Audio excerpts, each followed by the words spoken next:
Turkmenistan is a relatively new market for American companies with a couple of caveats. One of those, of course, is Boeing, which has been here for quite some time and has had a very successful commercial record in Turkmenistan.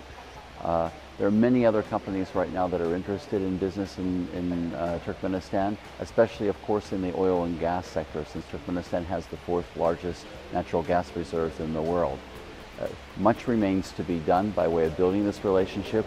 The United States and Turkmenistan are geographically very far away, but what I've seen during my 15 months here is increased interest by American companies in finding a way into the Turkmen market and providing the excellent services and products that the United States has to offer.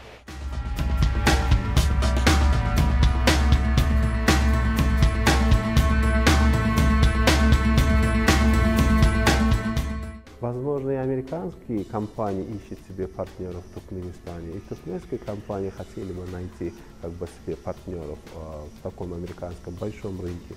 И такие семинары должны происходить достаточно часто, достаточно интенсивнее, и в него должны быть вовлечены намного большее количество людей, в данном случае предпринимателей, которым это будет полезно. Amerikan partnerine gözlemekte men strategiýany düzmek maňa ýeňiljek, maňa уже почти barýer 50% aýryldy.